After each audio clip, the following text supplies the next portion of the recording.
Vamos continuar nossas meditações na carta aos Gálatas.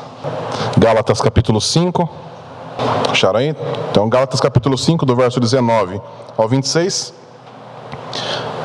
As obras da carne são evidentes, a saber, imoralidade, impureza, indecência, idolatria e feitiçaria, inimizades, rivalidades e ciúmes, ira, ambição egoísta, discórdias, partidarismo e inveja, bebedeiras, orgias e coisas semelhantes a essas, contra as quais os previno, como já vos preveni antes.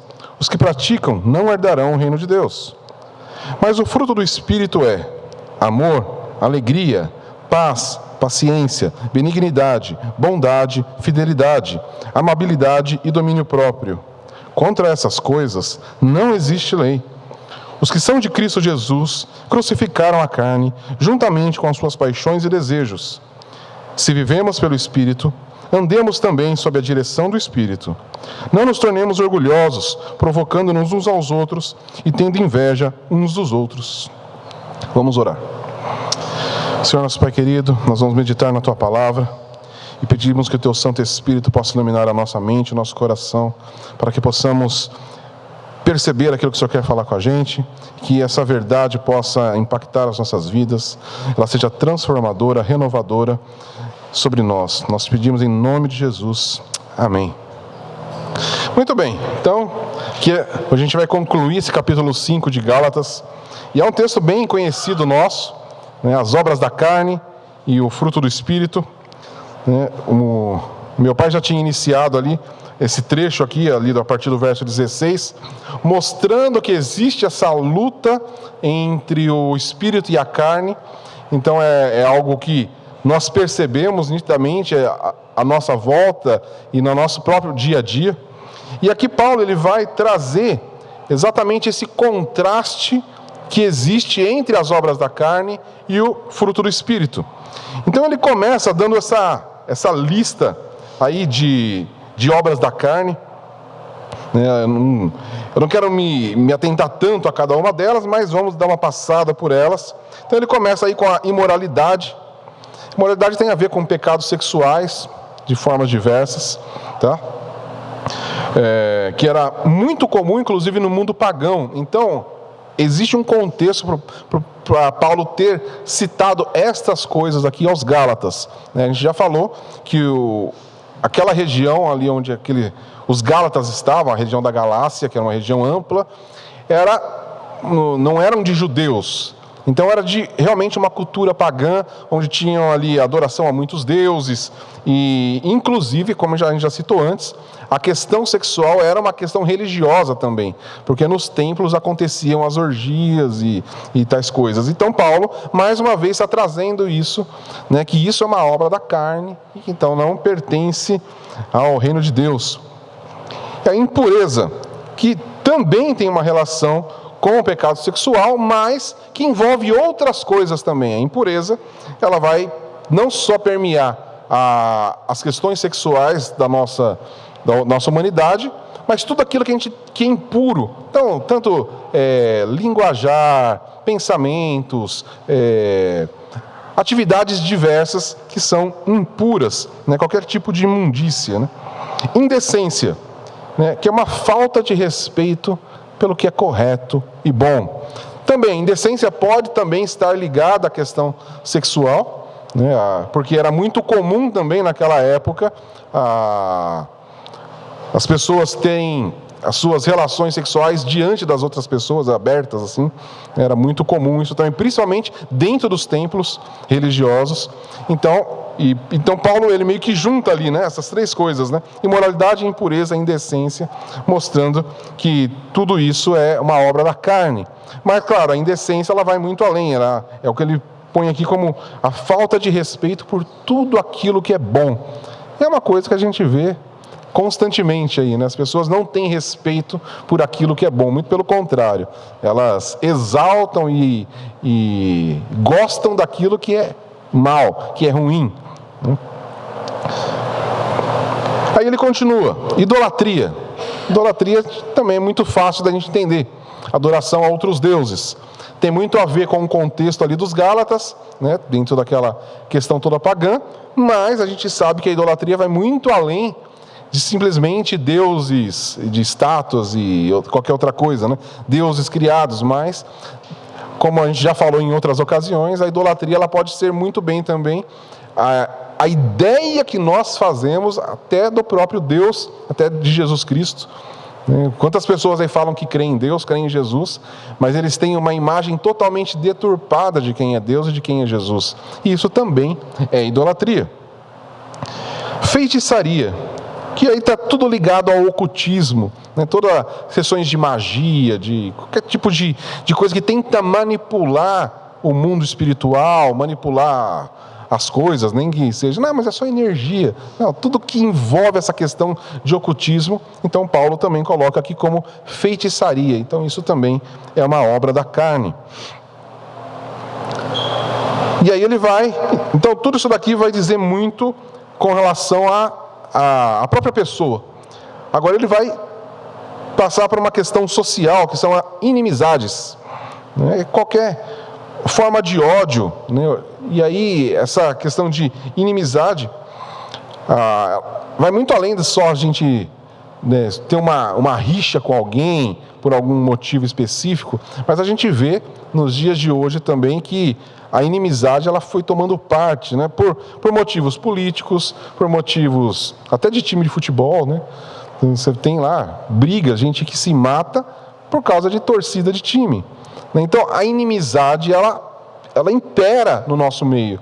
Então as pessoas se tornam inimigas umas das outras por motivos diversos, né? Seja por questões políticas, questões raciais, religiosas, né? A gente vê isso em vários lugares do mundo. E isso tanto na esfera pública quanto na esfera privada. Então a gente vê dentro de pequenos grupos ali, às vezes dentro de uma escola, a gente vê que os alunos e até professores, né, têm as suas brigas, só que a gente vê isso no âmbito público também, né, dentro das mídias e em geral. E aí nós temos a rivalidade, que tem uma certa ligação com essa questão da inimizade, né, que é essa rivalidade que vem desse espírito conflituoso, né, de querer estar certo. Conhece pessoas que querem sempre estar certas, né? Não, na discussão eu tenho que ganhar. Então isso, no final das contas, gera o quê? Inimizade. Porque você pega duas pessoas, às vezes, discutindo um assunto tão corriqueiro, e no final da conversa eles saem inimigos. Já presenciou esse tipo de coisa? Conhece situações assim? Tá falando, tá lá numa conversa ali, de repente descontraído, de repente entra num assunto e aí sai da conversa inimigo, né? Eu mesmo fui outro dia, né, fui levar minha guitarra para fazer a regulagem lá no luthier, e aí eu falei da pessoa que indicou e ele falou, então, ele não fala mais comigo por questões políticas. Ele acabou, rompeu por uma questão política, então uma questão profissional ali que não tinha nada a ver. Ele ligou para o cara, porque não sei o que, não, você é um absurdo, não falo mais com você.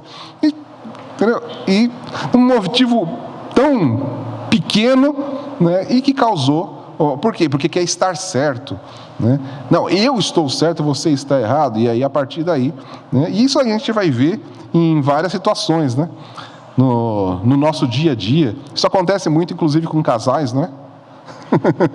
Né? Quer estar certo. E aí começa a ter uma competição dentro até do próprio relacionamento de casal, né? Eu vejo muito isso em casa com os meus filhos, né? Os dois querem sempre estar certo. Então são os dois irmãos ali. Não, mas porque eu que fiz, eu estou certo. Não, eu que estou certo. E no final os dois estão errados, né? Porque sempre que tem essa discussão que levanta, que se cria uma inimizade, quando na verdade eles são irmãos e não deveriam estar tendo esse tipo de conflito por coisas realmente insignificantes, tá? E aí nós temos, ele continua aí, ciúme. E o ciúme é um tipo errado de zelo, né? Que você acha que aquilo lá é seu e você quer cuidar, mas não de um cuidado como Deus ensina, mas tem aquela sensação de é meu. Né? Conhece isso? Isso é meu, ninguém mexe nisso que é meu.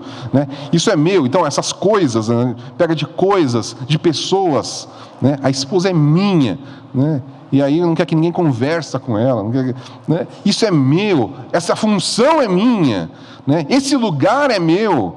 Né? Então, a gente tem muito essa questão, a gente percebe que isso também é uma questão infantil, não é? Quem que faz isso? Criança. Esse brinquedo é meu. Não vou dividir. Então a gente percebe que adultos passam a agir como crianças, né? Querendo, não, essa posição é minha, esse lugar é meu. Né? Isso, a gente vê isso muito nas relações de trabalho, né? Como tem um querendo puxar o tapete do outro. Por quê? Porque eu quero manter aquilo que é meu. Ninguém pode tomar o que é meu. Esse lugar é meu. Né? E aí, quando nós temos esse tipo de coisa, né? Esse tipo de ciúme, isso leva ao quê? A próxima coisa que Paulo fala aqui, que é a ira. Porque quando você percebe que alguém pode tomar algo que é seu, o que acontece? Algo começa a crescer dentro de você, e aí você começa a ter ódio, ira daquela pessoa, daquela situação, né? E que aí surgem explosões de ódio que mexe com tudo que a gente mostra que não tem temperança, né? E esse é um problema. Paulo continua aí, ambição egoísta. Tá? Então, essa ambição egoísta é você querer avançar à custa dos outros, não importa quem sofra, contanto que eu progrida. Conhece também algum tipo de situação assim?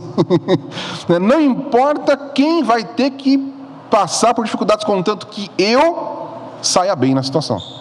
Então, isso é ambição egoísta, que vai gerar o próximo ponto aí, que é discórdia. Né, que é diferente da inimizade, tem a ver com a inimizade também, mas é a discórdia, né, porque quando alguém quer avançar à custa dos outros, sempre vai gerar discórdia.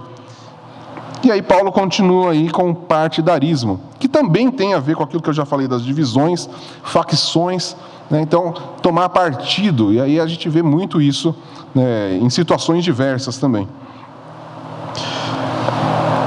Inveja é uma infelicidade pelo sucesso dos outros. Conhece isso também? Você vê aquela pessoa que se dá bem, que está... que isso é... Deus ama mais ele do que eu. E aí, só que nunca para aí, né? É um sentimento que vai crescendo e vai te tornando infeliz. É ou não é? A gente começa a invejar os outros, né? Então, a inveja sempre tem a ver com o que a gente vê na vida das pessoas e a gente queria que fosse assim com a gente. E a gente começa a querer achar culpados. Né? Essa é uma grande coisa da inveja, é que ela nunca para aí. Porque você sempre vai querer achar um culpado, porque aquela pessoa tem e você não.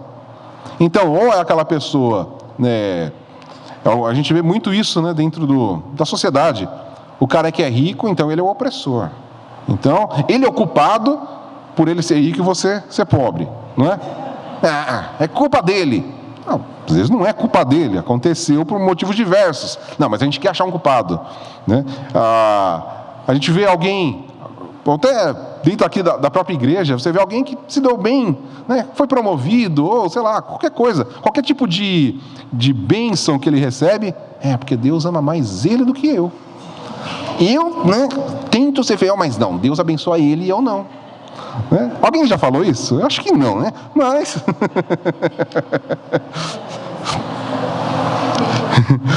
Então, a gente percebe que Paulo vai listando algumas coisas aqui, né? Que são bem comuns. Ele não está falando de coisas estranhas, né? Não, são coisas que a gente vê todos os dias, em todos os ambientes. A gente vê nas pessoas à nossa volta e a gente vê na gente, né?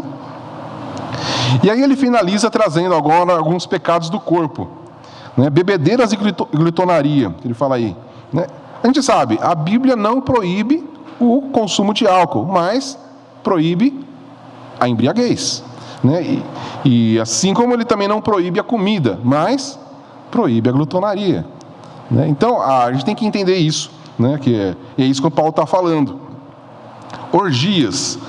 O termo aqui não se refere somente às questões sexuais que eu já citei antes, que era muito comum na época.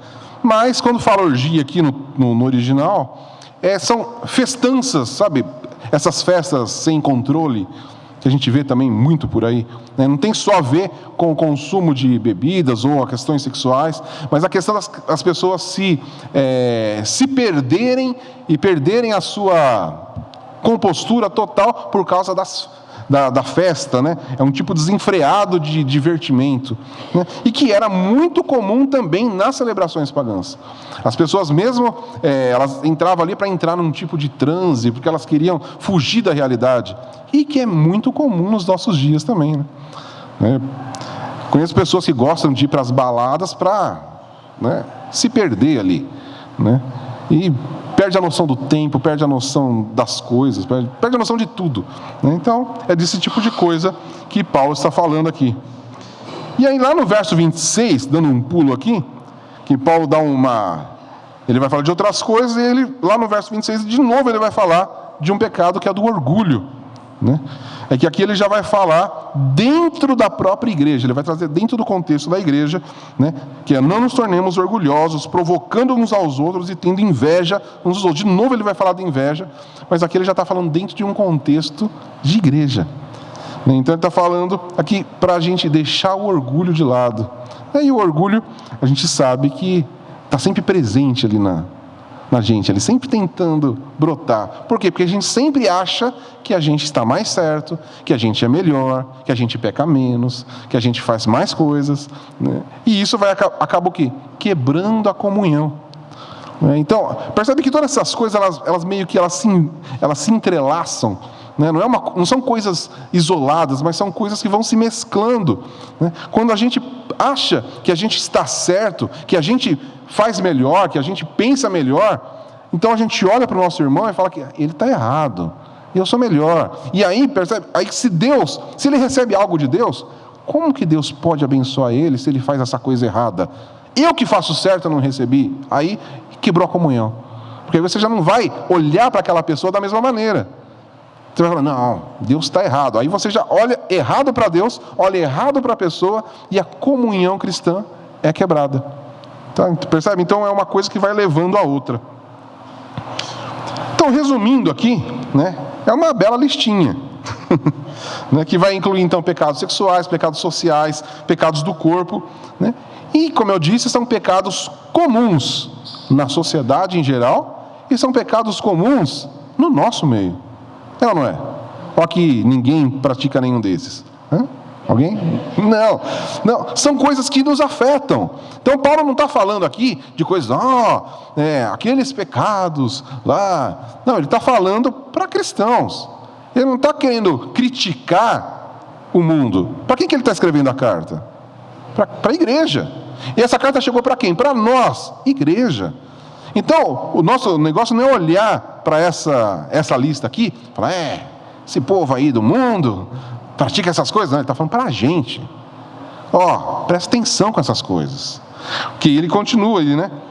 E que essa lista aqui, a gente tem que entender que ela não é uma lista exaustiva. Porque ele fala ali, né? E coisas semelhantes a essas. Né? No verso 22, está vendo? Que ele termina ali a lista: e coisas semelhantes a essas, contra as quais eu vos previno e já vos preveni antes.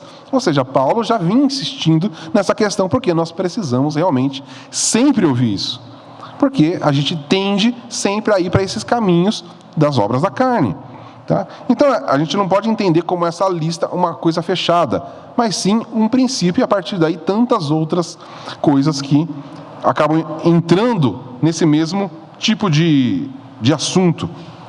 O que a gente tem que entender é que essa lista não se trata de coisas pontuais, mas sim de um estilo de vida. É disso que Paulo está falando. Olha o estilo de vida da carne. É isso aqui tudo. Engloba todas essas coisas e tudo misturado. Isso é obra da carne. E aí que vem a questão mais preocupante desse texto, que está nesse verso 22. Os que praticam não herdarão o reino de Deus. Aí a coisa ficou séria, né? Poxa, e a gente acabou de falar aqui que nós praticamos muitas dessas coisas. E aí? Como que fica? Né? E aí é que a gente vai entender, né? Paulo aqui ele está falando, percebe que ele cita todas essas coisas como obras da carne. Então, qual que é o assunto que a gente vem tratando aqui em Gálatas? A salvação não é pelas obras, mas é graça, é pela fé na obra de Jesus Cristo. E aí que ele começa a listar as obras da carne. Então ele vai falar, e a gente pode entender isso como um paralelo, que todas essas obras que são pecados, que a gente entende como pecado, ninguém olha isso daqui e fala, não, isso não é pecado. Alguém aqui acha que alguma dessas coisas não é pecado?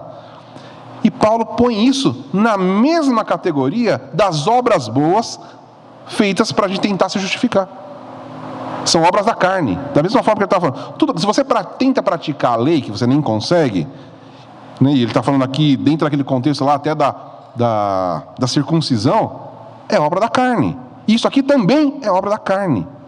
Então, isso é o que a carne produz. Então, como que alguém pode tentar se justificar a partir de obras da carne? Não é como ele começou lá? Porque vocês começaram no Espírito e agora estão tentando pela carne. Lembra lá no começo, lá no capítulo 1, que a gente viu lá atrás? E aqui ele vai falar, essas são as obras da carne, é pecado. A obra da carne é pecado. É uma lista de pecados, isso é o que a carne produz. E como que vocês podem tentar se justificar diante de Deus, sendo que obras da carne são sempre pecado? Tá? Então, o que a gente pode entender diante dessa lista é que não existe obra que pode nos levar para o reino de Deus, nos inserir no reino de Deus, mas praticar as obras da carne nos garante ficar de fora do reino de Deus. Entendeu? As obras da carne as obras não têm poder para nos levar para dentro do reino de Deus, mas têm o poder de nos manter fora. Tá? Isso é importante entender aqui. E aí, diante disso tudo, a gente pensa, mas aí então, eu não vou herdar o reino de Deus? Porque eu pratico essas coisas. E aí que entra de novo a questão da graça, a justificação. Né? Porque uma coisa que é importante da gente entender, né? Quando o Paulo fala aqui, os que praticam não herdarão. E o que significa esse praticam? Tem a ver com estilo de vida. É constante. Então, nós podemos, em algum momento da vida, cometer um deslize e praticar uma dessas coisas? Podemos. Mas o que Paulo está advertindo é sobre aqueles que andam na prática. Aquilo é normal.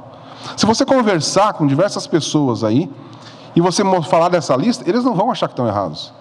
É ou não é? Não, mas isso é normal. Eles não vê problema nessas coisas.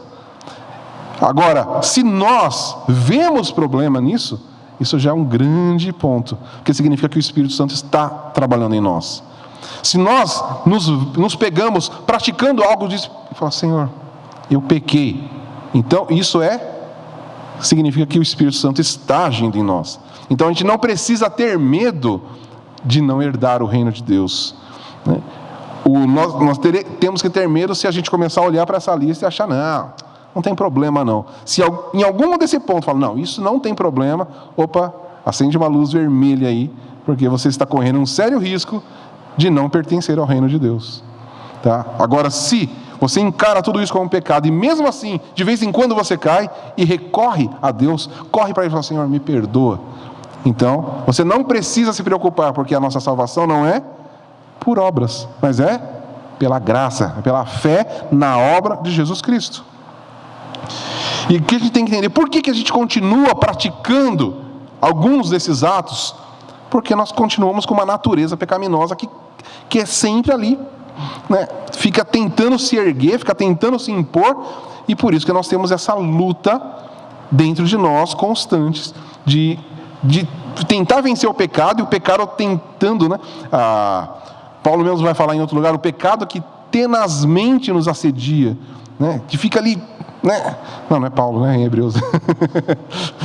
Aí não foi Paulo, foi o escritor de Hebreus, que a gente não sabe quem é, né? O pecado que tenazmente nos assedia, sabe que é uma tenaz, né? Que agarra e não solta. É o que o pecado tenta fazer com a gente.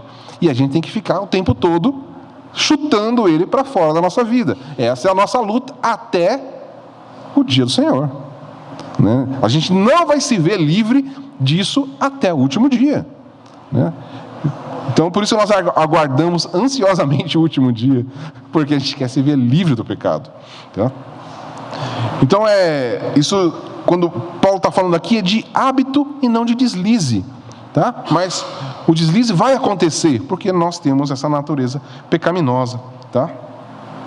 Mas aí, Paulo continua, né? No verso 22 aqui, né? Mas o fruto do Espírito é amor, alegria, paz, paciência, benignidade, bondade, fidelidade, amabilidade, domínio próprio. Contra essas coisas não existe lei. Tá? Aqui é interessante entender, eu falei da nossa natureza pecaminosa. E aí, citando aqui as palavras de Jesus em Mateus 12:33, pelo fruto se conhece a árvore. Se a árvore é boa, seu fruto será bom. Se a árvore é má, seu fruto será mau. Isso está lá em Mateus 12:33. Então, o que a gente entende aqui? Quando alguém está fora de Cristo, o que ele vai produzir? Obras da carne, puramente obras da carne. Agora, o regenerado pode produzir o fruto do Espírito. E não existe como alguém não regenerado produzir as coisas do Espírito, certo? E como aquele que está no Espírito não pode andar nas obras da carne. Percebe? São coisas díspares ali, coisas totalmente diferentes, né? E por isso que esse texto aqui que eu li de Mateus, que tipo de árvore que é? O que se espera de uma árvore é o que ela vai dar. Você vai no pé de laranjeira, o que você vai encontrar? Laranja. Você espera encontrar outra coisa? Não. Se tiver, tem uma coisa muito errada com aquela árvore. Por quê? Porque cada coisa, né? E ontem a gente estava no estudo de teologia e a gente estava falando da criação. Lemos o texto de Gênesis capítulo 1 e aí me deparei com um texto que eu já tinha estudado isso daqui. Eu até falei para o pessoal, eu parei, cara, olha só isso. Né? Porque quando Deus está criando, Ele fala, e produza cada árvore de acordo com a sua espécie. Né? Cada erva de acordo com a sua espécie, vai produzir semente da sua espécie. Ou seja, não tem como algo produzir algo diferente daquilo que é. Por isso que não tem como alguém alcançar a salvação, alcançar qualquer coisa diante de Deus. Por quê? Porque a natureza é corrompida. Todo ser humano já nasce no pecado. Aqui a gente já estudou aqui sobre a depravação total do ser humano. Não existe nada de bom no ser humano. Nós nascemos pecadores. Ponto. E o que um pecador produz? Pecado. Só pecado. Ah, mas e as coisas boas? Diante de Deus, pecado. Porque a gente tem que entender, o pecado é aquilo que a gente faz fora de Deus. A parte de Deus, fora da dependência de Deus. Ou seja, até atos bons podem se tornar pecado diante de Deus, porque não é feito para a glória de Deus. Certo? A gente já falou em outras ocasiões sobre isso. Então, o pecador só produz pecado. Mas, graças a Deus, que ele, e eu falei disso ontem também, a gente acabou entrando até em assuntos diversos, além da criação, mas porque o Senhor, a salvação, o que é? Ela não é uma melhorada. O Senhor não pega a gente pecador e fala, vamos dar uma limpadinha, né? Vamos pôr uma roupinha mais bonita e continua a mesma pessoa, né? Não, o que Ele faz com a gente? Ele troca o nosso coração, né? Tirarei o coração de pedra e colocarei um coração de carne. Nós somos recriados. Paulo fala lá em Coríntios, somos novas criaturas. Então, nós já não somos mais os mesmos.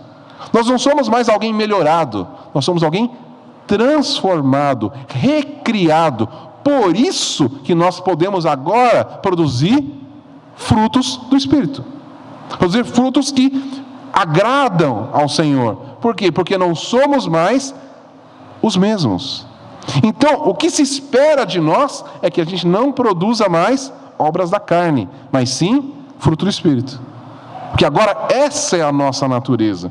E aí então vamos entrar no que é o fruto do Espírito, né? E é essa lista aqui de novo, vamos ler ela mais uma vez. Mas o fruto do Espírito é amor, alegria, paz, paciência, benignidade, bondade, fidelidade, amabilidade e domínio próprio. Contra essas coisas não existe lei. E aí a gente pode entender, Paulo já começa aqui com o amor. E lá na carta aos Coríntios ele vai falar que o maior dom é o amor. Porque todas essas outras coisas estão inseridas e são conexões com o amor. Tá? É a virtude, né, que seria a substância, né, de todas as outras coisas juntas, é o amor. Tá? Então a gente tem que entender isso. E esse amor é o que significa ser cristão. Né?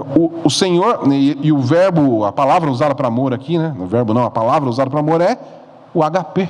Né? Já ouvimos tanto falar desse amor, que é esse amor sacrificial, esse amor que se dá, que é o que o próprio Deus nos amou. Jesus Cristo deu a sua vida por nós. Ele demonstrou esse amor, não era uma afeição, não era um sentimento, era o que? Ele entregou a sua vida, ele se deu por amor.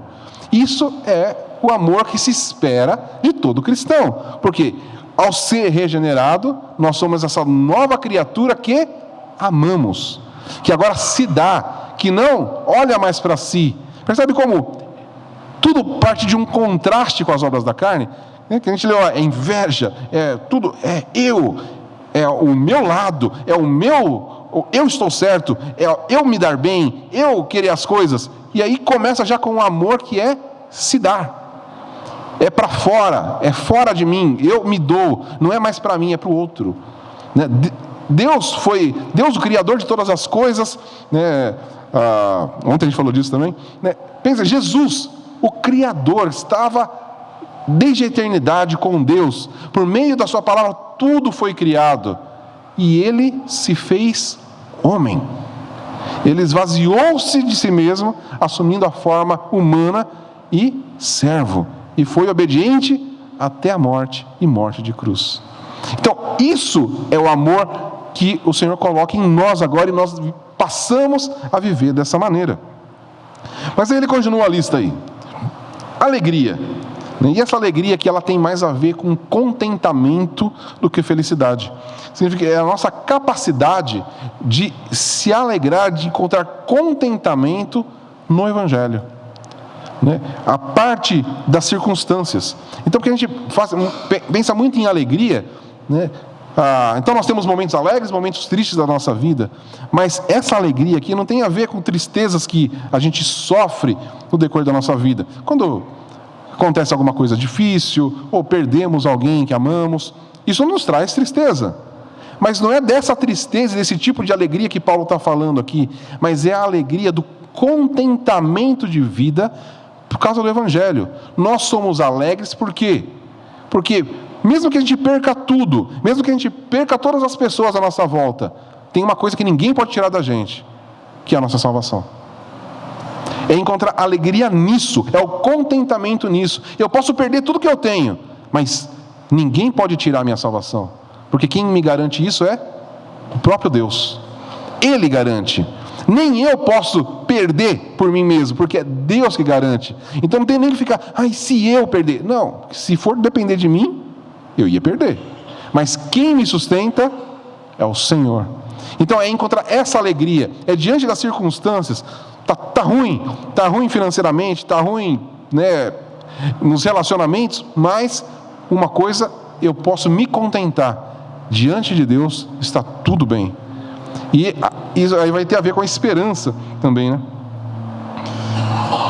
Aí com a alegria vem a paz, né? E a gente já falou também da paz, né, que é essa plenitude de bem-estar, que não é a gente fala, mas eu não tenho paz, meus vizinhos fazem muito barulho, ou não tenho paz porque meu chefe, não é desse tipo de paz que a gente está falando. É em meio a qualquer situação, nós temos paz com Deus, que foi alcançada também pela obra de Jesus Cristo. Então, e quando nós olhamos para Deus e percebemos essa paz com Ele, é claro que nós vamos transmitir essa paz com as outras pessoas. A gente não vai... E aí percebe que é totalmente o oposto da discórdia, do partidarismo, né? É a paz. Então, a paz, a gente está disposto, né, a ficar tranquilo diante das situações. Por quê? Porque o mais importante é que eu estou em paz com Ele.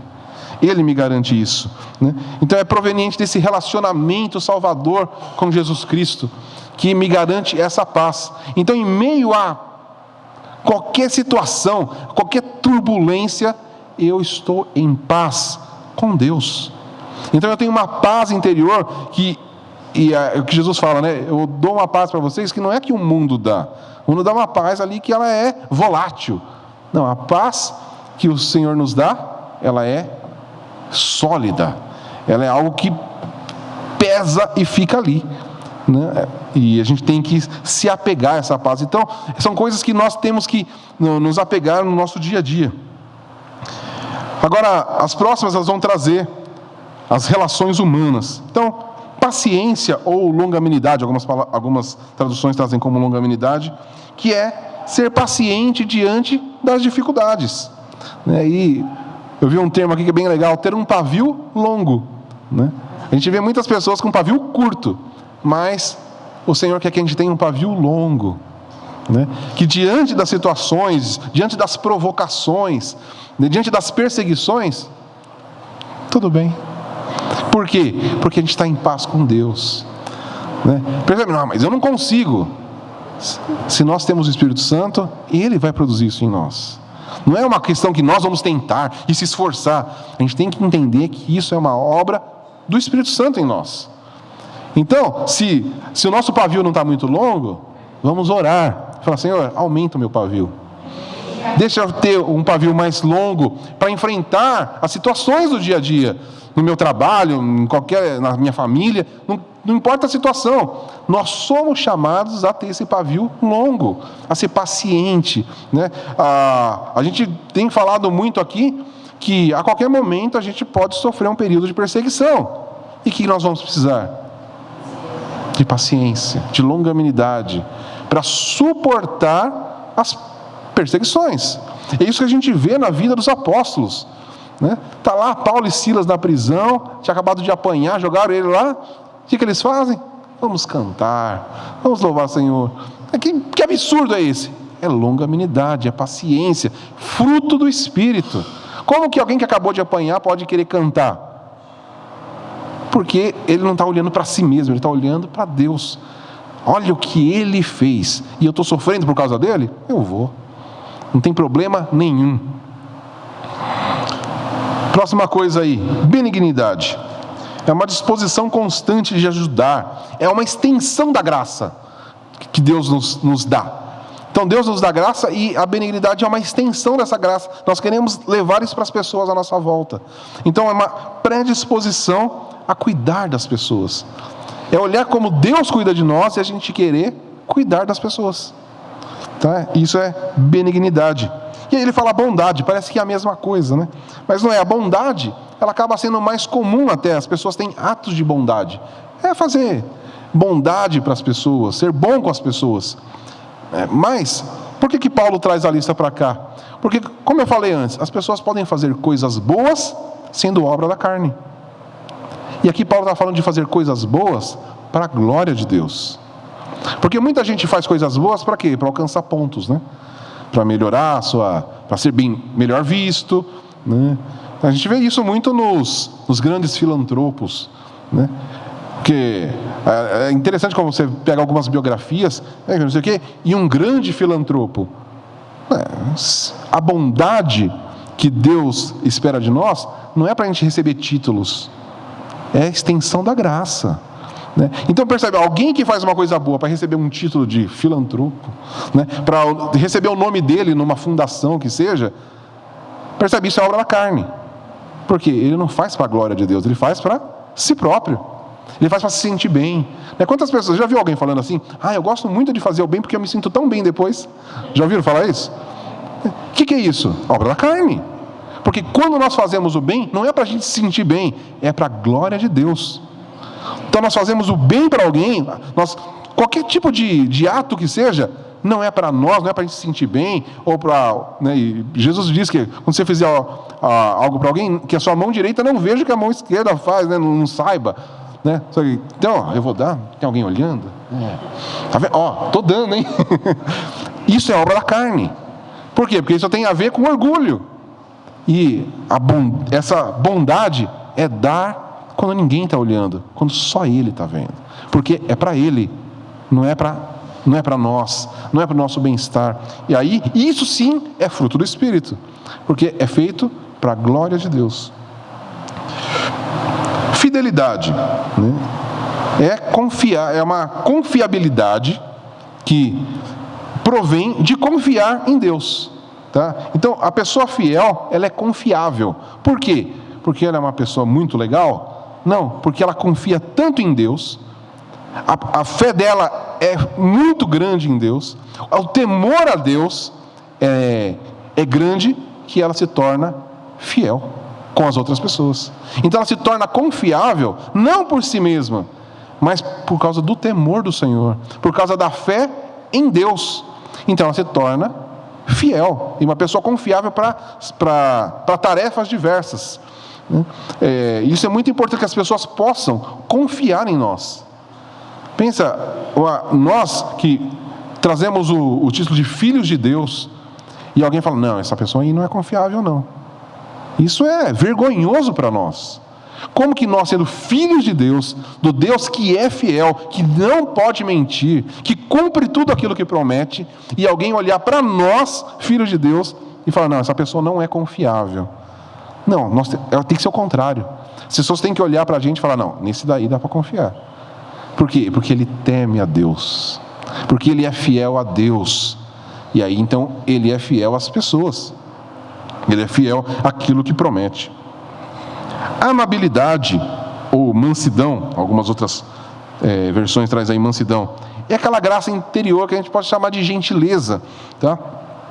Que tem a ver lá com o nosso pavio longo, né? É não propenso à raiva, né? Mas é humilde, doce, suave, né? Então isso tem a ver com ser fraco? Não, tem a ver com ser gentil, tem a ver com saber falar com as pessoas, né? Não ser grosso, né? Não tem a ver com ser fraco. A gente acha muito que alguém que é gentil é uma pessoa fraca. Não, ela pode ser uma pessoa muito forte, né? Segura, sabe onde está pisando, sabe aquilo que quer, sabe onde quer chegar, mas com as pessoas sabe lidar com elas.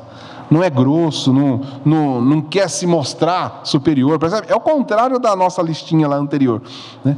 Isso é essa amabilidade, que é o que a gente vê lendo os evangelhos em Jesus. Jesus era uma pessoa que... Você acha que Jesus era fraco? Você consegue imaginar Jesus andando assim com vergonha, com medo? Não, ele era uma pessoa que andava, né? E a Bíblia diz que quando ele estava indo para a cruz, ele foi cabeça erguida. Mas a gente vê em algum momento Jesus, claro, ele falava lá com os fariseus, raça de víboras, né? Mas a gente não vê ele sendo grosseiro com as pessoas. Muito pelo contrário, quando as pessoas se aproximavam dele, percebiam o que dele? Mansidão, bondade, uma pessoa gentil. Essa pelo menos é a percepção que eu tenho lendo os evangelhos. Um homem forte, um homem decidido, mas que sabia conversar com as pessoas, era amável. As pessoas tinham prazer em estar do lado de Jesus. Não era à toa que sempre tinha aquelas multidões em volta dele, para ouvir ele falar, porque quando ele abria a boca, ele era amável. Tudo que ele falava era gentil, era bom, era agradável. E isso tem que ser com a gente também. E aí, domínio próprio, tá? Domínio próprio tem a ver com temperança, moderação, né? E principalmente, a gente pode pensar aqui até trazendo com a lista lá das obras da carne, nos assuntos sensuais, que é comida, bebida e sexo, tá? Ter domínio próprio, de conseguir controlar os nossos apetites, né? E isso vale para todas as coisas, tá? Embora a gente pode trabalhar nessa questão mais do corpo, mas é ter domínio próprio com a raiva, com todas as situações que envolvem a nossa vida, saber se controlar, a gente controlar o nosso corpo, controlar a nossa língua, né? Isso é muito importante também, né? Que eu não consigo, eu falo mesmo. Não, domínio próprio. Controla. Porque às vezes a gente ofende as pessoas, não, porque eu sou assim, eu sou verdadeiro. Não, isso não é ser verdadeiro, isso é não ser amável. Percebe? O domínio próprio nos leva à amabilidade. Porque, embora eu possa falar uma verdade, eu tenho a maneira certa de falar uma verdade. Eu posso machucar, como eu posso ajudar. E nós somos chamados a cuidar, ajudar, é graça. Então, é falar a verdade sempre, mas não querendo machucar. Tem pessoas que têm prazer em ver o outro machucado, não é? Conhece gente assim? Né? Isso é não ser amável e principalmente tem a ver com... E muitas vezes a gente machuca sem querer. Esse machucar sem querer é porque não temos domínio próprio. Então nós precisamos domar nossa língua, domar o nosso corpo, domar os nossos apetites o tempo todo, tá? Então tudo, essa sóbria virtude aqui, do domínio próprio, né, vai ajudar a gente a não transformar a liberdade que o Senhor nos dá na libertinagem, que a gente já falou anteriormente aqui, tá? Então, é resistir à tentação. O domínio próprio vai nos ajudar a lidar com qualquer tipo de pecado, tá bom? Agora, da mesma forma que aqui a gente encerra a nossa listinha do fruto do Espírito, dessas virtudes aqui do fruto do Espírito, da mesma forma que a gente falou das obras da carne, que não era uma lista fechada, essa lista também não é fechada.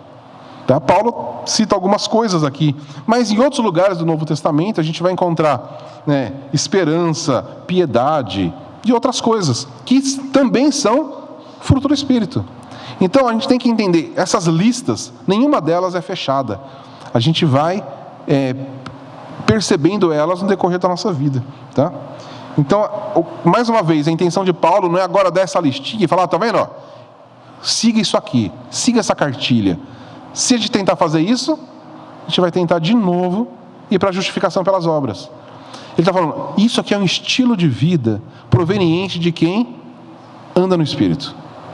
Então não é você pegar essa lista, não, hoje eu vou tentar cumprir isso aqui, amanhã, não, é uma vida que engloba todas essas coisas. Então passa a ser uma coisa que representa a vida cristã. Isso é ser cristão, é viver assim, com tudo isso aqui junto.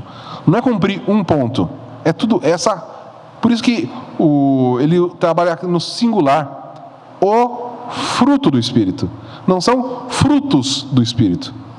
Percebe quando fala das obras? São as obras da carne. Mas o fruto do Espírito é tudo isso. Por quê? Porque a gente não pode escolher. Eu quero essa parte aqui. Essa parte tudo bem, deixa para depois. Não quero. Não tem como. Você vai comer, você vai produzir o fruto. Então, que engloba tudo isso aqui e mais algumas coisas. Tá? Porque são todas interligadas. E como a gente já viu, né? Então, o fruto do Espírito é exatamente o oposto da carne, das obras da carne. E isso aqui mostra exatamente esses dois sistemas que a gente tem em contraposição. É o sistema do mundo contra o sistema do reino de Deus. É a cidade dos homens e a cidade de Deus, lá de Agostinho, né? São duas cidades, a qual nós pertencemos. Ou pertencemos à cidade dos homens, ou à cidade de Deus. Ou produzimos obras da carne, ou fruto do Espírito. Tá? Não tem como a gente ficar transitando entre os dois. Não existe isso. Né? O famoso crente Raimundo, né? Lembra desse? Um pé na igreja, um pé no mundo? Não existe isso. Ou estamos no reino de Deus, né? Ou estamos no reino do mundo. Não tem como estar meio lá, meio cá. Durante a semana eu ando num, no fim de semana eu vou para o outro. Não tem. Ou a gente é um ser integral. Tá? E a gente tem que entender que esse fruto do Espírito, ele provém do quê? Dos atributos de Deus. A gente vê que tudo isso que a gente leu aqui é o que a Bíblia vai nos mostrar de quem é Deus. Deus é isso tudo. E Ele quer imprimir em nós o seu caráter. É o próprio caráter de Deus sendo impresso em nós pelo Espírito Santo. Então, e a gente viu que o próprio Paulo vai falar aqui em Gálatas, né, que o Espírito Santo é o Espírito de Cristo. Então, se o Espírito Santo é o Espírito de Cristo, nada mais natural do que Ele produzir em nós as mesmas virtudes de Cristo. Tá? Se Jesus é a videira, lá de João 15, e nós somos os ramos, o que a gente vai produzir? O mesmo fruto que Jesus, porque Ele é a videira. Se nós estamos na videira, não pode se esperar nada de nós que não seja fruto do Espírito. tá? Agora, a gente, tem que entender que a gente não cultiva esse fruto sozinho. Por quê? Porque não é uma obra nossa, é uma obra do Espírito, graças a Deus. É um produto natural da graça em nós, tá? E a nossa tarefa vai ser só cultivar isso. E isso que é interessante, porque é uma obra do Espírito, Ele produz em nós, tá? Mas nós ajudamos nesse cultivo, e a gente vai entender aqui como que isso funciona, tá? Mas a gente tem que entender que é uma obra do Espírito em nós, é Ele que produz em nós esse fruto, tá? Agora, uma coisa que é importante de entender: como qualquer fruto, ele leva um tempo para crescer. Se você plantar uma árvore hoje, ela vai dar hoje. Estou a fim de comer uma laranja, vou plantar um pé de laranja hoje. Funciona? Não. Eu sei que tem umas árvores aí que demoram anos, né? Qual que é? Tem uma que demora mais de 10 anos. 70 anos. Você, quero comer uma noz hoje, vou plantar uma nogueira. Não, você nem vai comer do fruto dela, tá? Então, por quê? Os frutos, eles levam tempo. E mesmo quando você traz lá, aí brotou, né? Saiu o frutinho, começa pequenininho lá. Ele não não é assim, né? Tá lá, de repente, pinta um monte de laranja, apareceu, agora eu já posso. Não, aí você vai vendo, dia após dia, aquele fruto vai crescendo. E é assim com a gente. Então, não adianta a gente esperar, né, e isso já tem muito com as pessoas que chegam, os novos convertidos, que a gente acha que da noite para o dia eles têm que ser completamente diferentes. Não, o fruto ele vai crescendo. Graças a Deus que Ele trabalha dessa maneira. Ele dá um novo coração para nós, Ele nos regenera instantaneamente. Mas o fruto, ele vai crescendo. Lentamente, né? Em alguns um pouco mais rápido, em alguns um pouco mais lento, mas o que importa é que ele está crescendo. Porque esse crescimento vem do próprio Deus. Ele faz crescer, né? E ele faz crescer porque é a natureza dessa nova árvore, né? Não é uma imposição, né? Quando eu estou falando aqui do fruto, né? Uma laranjeira não dá laranja porque de repente, vamos imaginar que o nosso parlamento decidiu que aquela árvore vai dar laranja. É assim que funciona? Alguém estabelece uma lei? É a gente que planta lá uma árvore qualquer? Não, eu quero que essa árvore produza laranja. Mas você não produz laranja, não interessa. Eu estou aqui decretando que ela vai dar laranja. Vai dar? Não. Porque você quer que dê laranja? Você planta uma árvore qualquer lá? Não. Mas o Senhor planta em nós o Espírito. E aí vai frutificar fruto do Espírito. Só que dessa maneira gradual. Isso é importante, tá? E aí Paulo conclui essa lista falando: contra essas coisas não há lei. Por que não há lei contra tudo isso? Porque se a gente cumpre, né, vive no fruto do Espírito, estaremos cumprindo a lei. Olha que interessante. Paulo não vem falando sobre não se justificar pela lei? Esse é o ponto. A gente não tem que se esforçar para cumprir a lei, para alcançar a justificação. Mas a partir do momento em que o Espírito Santo age em nós e a gente começa a frutificar, estaremos cumprindo a lei. Sabe, cumprir a lei é consequência, nunca a causa da do se aproximar de Deus. Nós não cumprimos a lei para chegar a Deus, não cumprimos a lei para alcançar a salvação, mas ao contrário, o Senhor se achega a nós, o Senhor coloca em nós um novo coração, o Senhor nos transforma, coloca em nós o seu Espírito, e aí passamos a cumprir a lei. Cumprir a lei é resultado, nunca causa. Então, percebe, Paulo não está falando que a lei não serve para nada. Ele fala que a lei não serve para nos salvar, mas que aqueles que são salvos vão cumprir a lei naturalmente, porque é o fruto natural daquele que é salvo. Não vai existir esforço da nossa parte em cumprir a lei, né? E a gente vai ver aqui, a nossa parte não é se esforçar para seguir essa lista, não é se esforçar para ser amável, não é se esforçar para amar, não é se esforçar para ser benigno. Onde vai entrar a nossa parte? No cultivo, tá? E o cultivo vai ser o quê? Vai ser o nosso dia a dia andando no Espírito, que é o que Paulo fala aqui, ó. né? Se vivemos pelo Espírito, também andamos sob a direção do Espírito. Mas antes, ele fala de uma coisa bem interessante aqui, ó, que existem duas maneiras para a gente cultivar esse fruto do Espírito, né? Ajudar nesse cultivo. Então, a primeira coisa é a mortificação, que é o verso 24. Os que são de Cristo Jesus crucificaram a carne juntamente com as suas paixões e desejos. Então a gente tem que entender, lá na cruz do Calvário, nosso pecado foi cravado lá na cruz, pecado no Calvário, como Jesus. Só que, né, e é interessante ele citar exatamente a questão de crucificaram a carne. E não é à toa que Paulo usou o crucificar, não é só por causa da morte de Jesus na cruz do Calvário, mas tem que entender o que era ser crucificado. Primeiro, né, era o tipo de execução mais vergonhoso que existia. Quem que era crucificado? Os piores criminosos, os que cometiam os piores crimes. Esses eram que eram crucificados. E quando a gente olha para o pecado, o pecado merece estar lá mesmo, que ele tem que ser envergonhado. As obras da carne têm que ser envergonhadas na nossa vida. Segunda coisa, era a forma mais dolorosa de morrer. Então a gente quer realmente ver o pecado sentindo dor. A gente quer ver o pecado morrendo, né? Agora, uma outra coisa que é muito interessante da crucificação é que era uma morte gradativa. Porque hoje você tem meios de execução, como fuzilamento. A pessoa morre na hora, né? Câmara de gás, injeção letal, qualquer tipo de decapitação, a pessoa morre na hora. A cruz não. Às vezes levavam dias para a pessoa morrer. Isso mostra o quê? Que a mortificação da nossa carne, ela não é instantânea, ela é gradativa. O importante é que ela seja crucificada, e aí ela vai morrendo. Enquanto o fruto do Espírito vai crescendo em nós, a carne vai morrendo. Da mesma forma que o fruto cresce gradativo, a carne vai morrendo gradativamente também.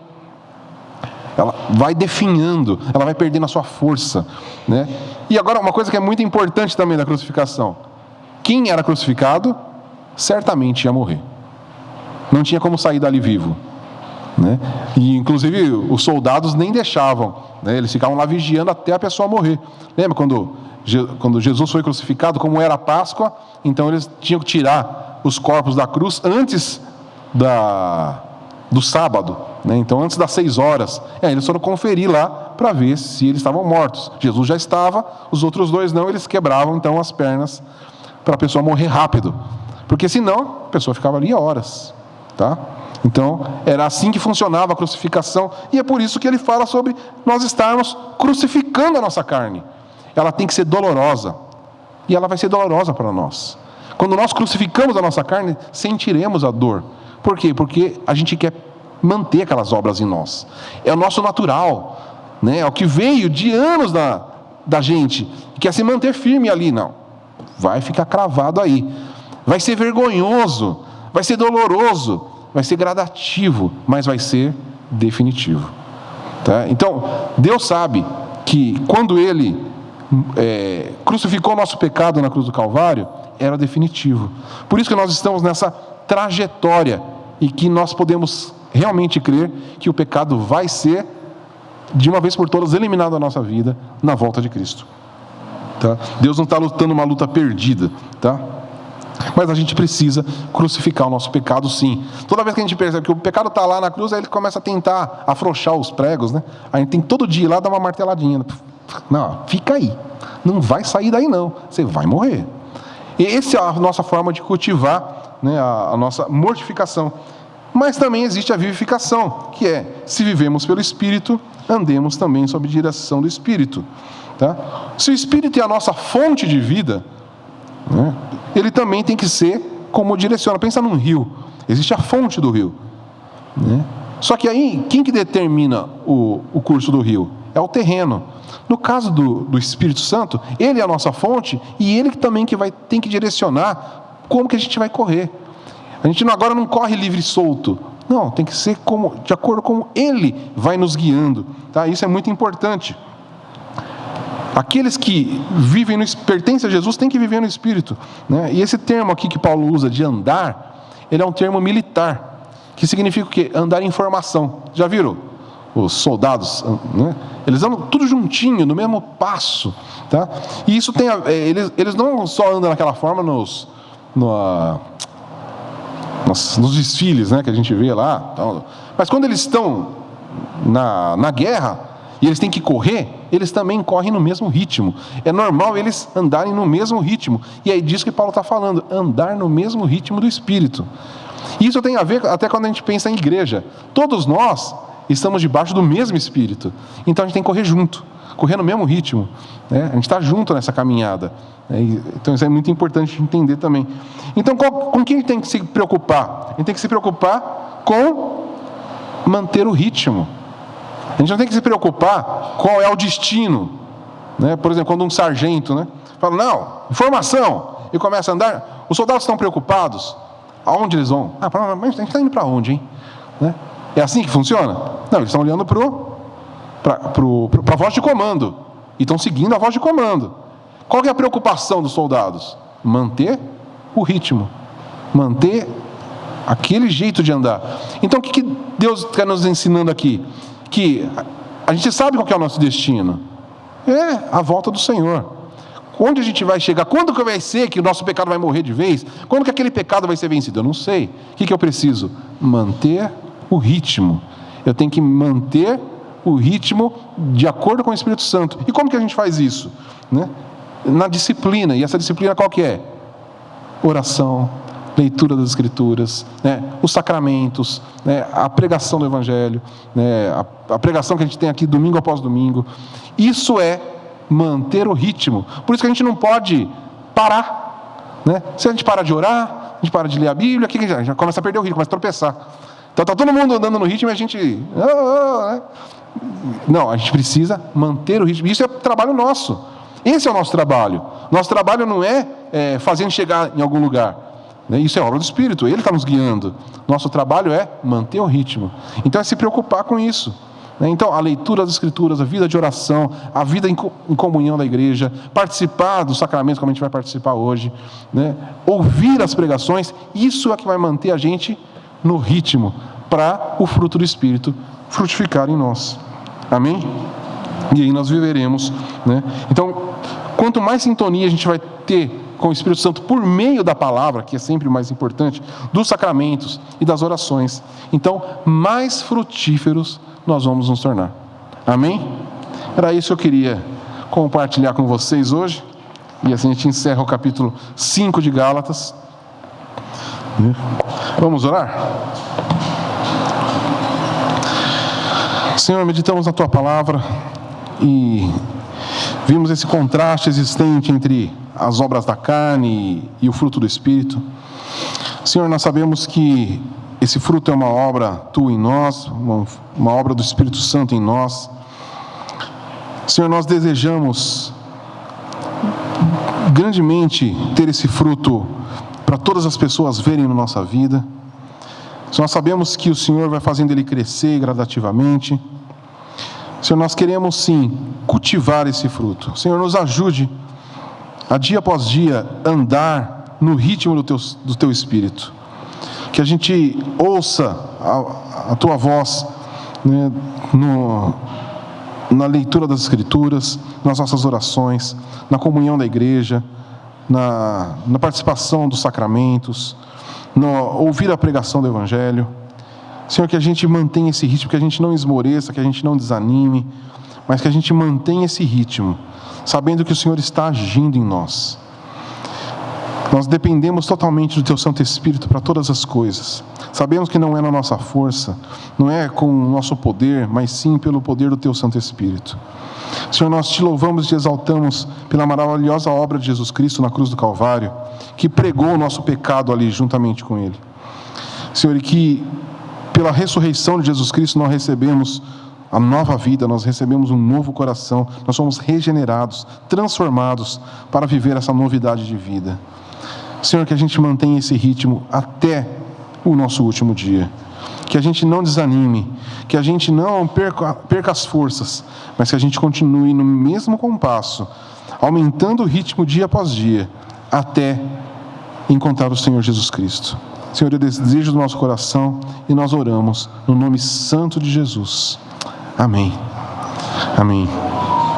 Só fazendo um adendo aqui, às vezes a gente acha que o Espírito Santo de repente vai vindo de uma maneira espetacular, extraordinária, e num passe de mágica parece que a gente vai ter a nossa vida mudada completamente. Não, mas ele age das formas mais ordinárias, na vida de oração, no dia após dia ali, a gente orando, a gente lendo a Bíblia, domingo após domingo na igreja, participando da ceia, coisa que para a gente já ficou tão comum, mas é isso que vai fazer a gente ser transformado.